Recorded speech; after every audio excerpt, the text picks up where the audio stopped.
The days of the chicken trucks were the best days of trucking. And they were the best days because back then we were all making good money and we had extra money for chrome and lights and big radios. The fuel was cheap, the freight paid really well, the truck stops were really good. They had chrome shops like Bosman and Walcott. We knew where all the scales were and we knew how to get around them. And trucking back then was fun. But where did the name chicken trucks come from? Well, back in the 70s, there were reefer guys that would load fresh chickens in Alabama and cover them with shaved ice because the reefers were still fairly good, but the insulation wasn't that great and they were running across I-10 and I-20 in the heat. So they covered them with shaved ice. They would leave Alabama on a Friday night and they need to be in the meat markets in LA for delivery 4 a.m. Monday morning.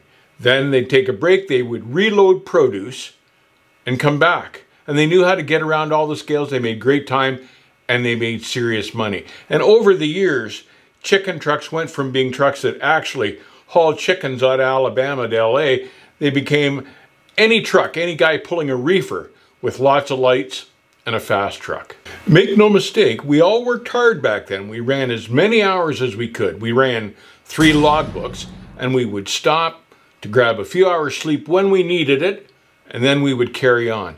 But every day back then was a truck show because there was so much big iron on the interstates.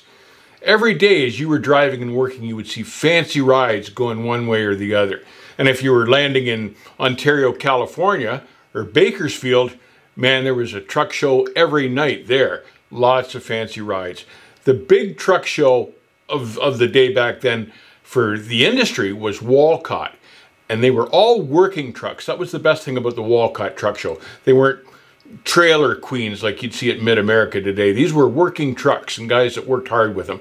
My very favorite one was a guy called Gary Greer out of Missouri. He had a red W900A Kenworth with gold pinstriping at the Walcott Truck Show every year. Beautiful truck, and it became my favorite. But there were all sorts of big legends and big rides that didn't stop for the truck shows. Generally, we were just always running. We would grab a bite to eat when we were stopping and fueling, and I liked Little America for that because they had a deli right in the fuel islands. So you could grab a roast beef sandwich, fuel up the truck, and go again till you dropped. We all ran big radios, big 10-meter ham radios, and the produce houses loved us because the faster the produce got there, the fresher it was, the more it brought in at the market.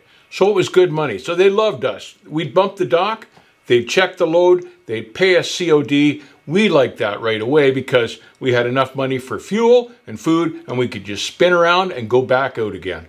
There was Eddie Gant and Charlie Bates, guys that just worked hard all the time. And you'd only see those trucks in passing. They were big rides, fancy trucks, but they hardly ever stopped. They were working all the time. The harder you ran, the more money you made.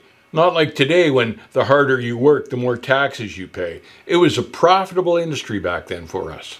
A fella back then named Ray Carlisle came up with a cassette tape and it sold thousands and it was all about trucking. It was, you might be a chicken hauler if, and he had 101 reasons that maybe you were a chicken hauler. An example would be, you might be a chicken hauler if you spent your entire paycheck on mud flaps and chrome. And lots of guys did that. It was just a fun time.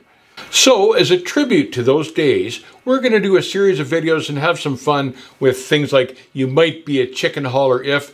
The new guys could learn what our lifestyle was like back then, and the old guys will be able to remember and smile and reminisce about those days. I was a chicken hauler back in the day. Been there, done that, and got a t-shirt for it. But as with all good things, those good times had to come to an end. The fuel got expensive, the freight got cheap, and the big chicken trucks couldn't even get into California anymore because of the EPA and CARB. So, stay safe, keep the rubber side down. If old Ray Carlisle was still around today, he might say, you'll never be a chicken hauler if you wear flip-flops when you're trucking. See you on the backhaul.